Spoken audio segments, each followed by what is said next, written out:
तो hello guys, मैं एक और स्टोरी लेकर आ गई हूँ। आई होप आपको ये भी अच्छी लगेगी। चलो मैं आपको कुछ बताती हूँ कि ये स्टोरी किस चीज पर है। सोचो अगर एक एलियन तुम्हारी बॉडी में आ जाए तो क्या होगा, और वो भी किसी रिच मैन हैंडसम से लड़के की बॉडी में जिसकी ऑलरेडी डेथ हो चुकी हो। आज की स्टोरी एक ऐसी एलियन की है जो अर्थ पर आकर एक इंसान की लाइफ जीने पर मजबूर हो जाता है, क्योंकि एलियन अपने होम प्लान को खो देता है। अपनी जान बचाने के लिए वो स्पेस में भटक रहा होता है, लेकिन अचानक से उसकी क्रैश लैंडिंग हो जाती है अर्थ पर। ट्विस्ट ये है कि ये स्टोरी रीबर्थ भी होती है, मतलब कि एलियन गलती से एंटर कर जाता है एक लड़के की बॉडी में जिसका नाम जियान वैन होता है। अब सोचो, एक एलियन जो इंसानी वर्ल्ड के बारे में कुछ नहीं जानता, उसे नॉर्मल बिहेव तक करना नहीं आता, और लोगों के इमोशन तो भूल ही जाओ कि वो समझेगा। और सब उससे एक्सपेक्ट करते हैं कि वो परफेक्ट रिच मैन बने। और अगर सेकंड मैन लीड की बात करें तो वो एक सुपर फेमस एक्टर है। और जब इन दोनों की फर्स्ट मीटिंग होती है, तब एक छोटी सी और काफी फनी मिसअंडरस्टैंडिंग हो जाती है, और दोनों के बीच टेंशन क्रिएट हो जाती है। तो आइए स्टोरी को स्टार्ट करते हैं। तो स्टोरी के स्टार्ट में हमें एक पर्सन को दिखाया जाता है जो कि अपने टैब में देखते हुए बोलता है, उफ सिग्नल कमजोर क्यों हो रहे हैं। वो अपने टैब को देखते हुए चले जा रहा होता है कि तभी वो एक बैनर से टकरा जाता है, जिस वजह से उसके सर पर लग जाती है। वो अपना सर पकड़कर बोलता है, मम्मी मुझे लग गई। वो जैसे ही अपनी आंखें खोलता है तो वो काफी फ्लैट हो जाता है। वो उस बैनर की पिक को देखकर बोलता है, वाओ उसकी आंखें कितनी प्यारी है। वो उस बैनर के और पास जाने लगता है, लेकिन तभी वहां पर हमारी सेकंड मेल लीड की एंट्री हो जाती है, जिसका नाम मिंग एन होता है, जो कि किसी से कॉल पर बात कर रहा होता है।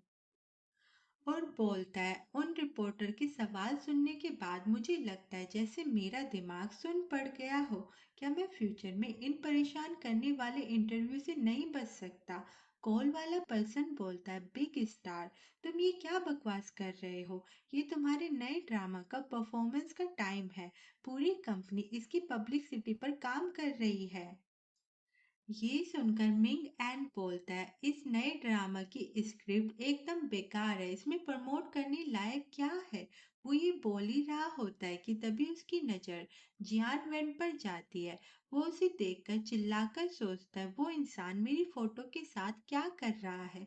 क्या वो उसे किस कर रहा है या फिर कुछ और। ये सोचकर वो जल्दी से उसके पास जाता है और बोलता है, हे पागल इंसान, तुम मेरी पिक को किस क्यों कर रहे हो। क्या तुम पागल वागल हो गए हो क्या। ये सुनकर जियान वैन जैसे ही पीछे मुड़कर देखता है, तो हमारे मिंग एन की दिल की धड़कनें थोड़ी देर के लिए उसे देखकर रुक जाती है। जियान वैन बोलता है, मैं बस रास्ता भटक गया था और चलते चलते यहाँ पर पहुंच गया। मैं नीचे की ओर देख रहा था और गलती से इस बैनर से टकरा गया, और कुछ नहीं। ये सुनकर मिंग एन उसका हाथ पकड़ता है और बोलता है, आजकल तो एशन फैन भी अपने झूठ की रिहर्सल नहीं करते। कंपनी के एंट्रेंस पर गार्ड होते हैं। अगर तुम चुपके से बिना बताए अंदर घुसने की कोशिश करते हो, तुम सिर्फ ऑब्वियस फैन नहीं, बल्कि तुम चोर भी समझे जा सकते हो। जियान वैन बोलता है, हे मुझे जाने दो, ऐसा कुछ नहीं है जैसा तुम सोच रहे हो। ये बोलकर वो खुद को मिंग एन से छुड़ाने की कोशिश करता है, जिस वजह से उसकी पॉकेट से उसका कार्ड निकल जाता है। ये देखकर मिंग एन उसका कार्ड उठाते हुए बोलता है, अरे वाह बुरे काम करने आए हो, और साथ में अपनी आईडी भी लेकर आए हो, क्या मस्त इंसान हो तुम।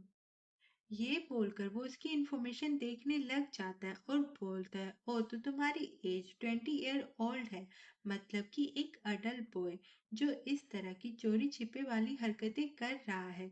और हाँ, तुम्हारा नाम जियान वैन है। नाइस। ये सुनकर जियान वैन उससे अपना कार्ड लेते हुए बोलता है, हे मेरा कार्ड मुझे वापस दे दो। मिनैन बोलता है, और तुम अपने कार्ड को लेकर इतनी चिंता क्यों कर रहे हो। ये बोलकर वो उसका हाथ और भी अच्छे से पकड़ लेता है और सोचता है, सच कहूं तो ये हाथ सच में बहुत ही सुंदर है। वो इतना ही सोचता है कि तभी जियान वैन उसके हाथ से अपना कार्ड लेकर निकल जाता है। उसे भागता देखकर मिंग एन चिल्लाकर बोलता है, हे रुक जाओ, तुम कहाँ भाग रहे हो। ये बोलकर वो भी उसका पीछा करते करते एक जगह पर आ जाता है और बोलता है, चलो देखते हैं कि तुम कितनी दूर तक जा सकते हो। वो बोलता है, हे बच्चे, छिपना बंद करो और बाहर आ जाओ। फिर हमें जियान वैन को दिखाया जाता है जो कि रूम में छिपा होता है कि तभी वो अपनी पावर का यूज कर कर दीवार से निकल जाता है और छोड़ जाता है दीवार पर एक निशान। उसके जाने के बाद मिन एन वहां पर आता है और बोलता है, छी, वो बच्चा सच में भाग गया।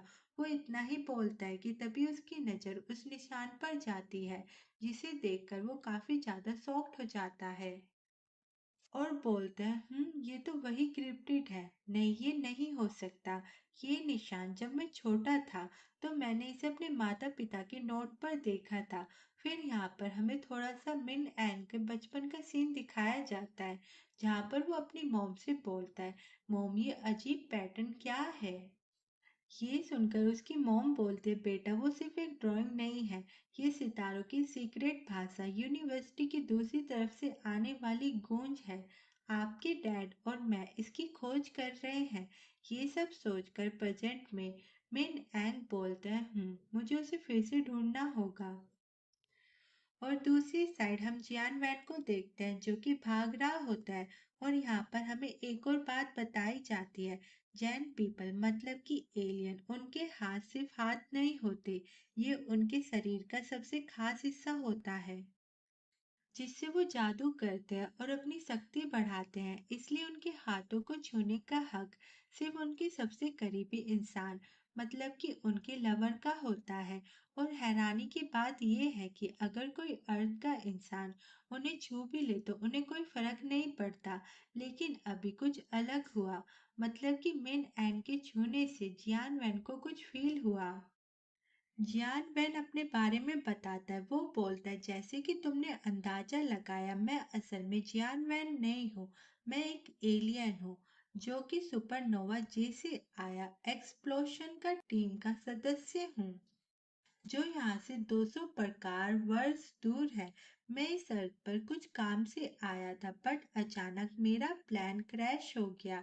उस दुर्घटना से बच निकलने के बाद मैं लिली ऑफ द वैली में बदल गया और पृथ्वी के वातावरण के अनुसार ढल गया। उपजाऊ जमीन और बहते हुए पानी के आसपास शक्तिपूर्वक जीवन बिताने लगा।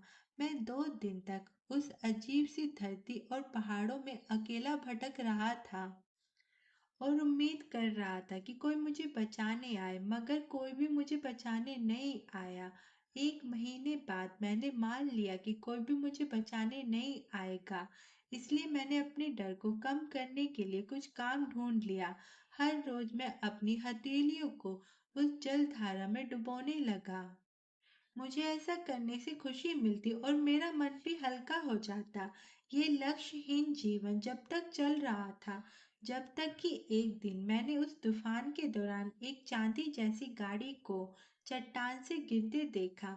मैं इतना डर गया था कि मैं जल्दी से उसे देखने के लिए भागा। लेकिन फिर मैंने पाया कि उस गाड़ी के अंदर इंसान है जिसकी सांसें रुक चुकी थी, बेचारा धरती का जीव। मैंने उसे देखकर सोचा, क्या मेरी शक्ति उसे बचा सकती है। तो आज का एपिसोड यहीं पर खत्म होता है। तो आगे देखते हैं कि एक एलियन कैसे एक इंसान की बॉडी में आया। आगे एपिसोड देखने के लिए चैनल को सब्सक्राइब करें। आई होप आपको ये वीडियो अच्छी लगी होगी। अगर लगी है तो प्लीज वीडियो को लाइक करना और कमेंट करना। रुकिए रुकिए ऑडियंस, अभी मेरी बात पूरी नहीं हुई है। अगर कोई आप स्टोरी एक्सप्लेन कराना चाहते हो तो प्लीज कमेंट करके मुझे जरूर बताना।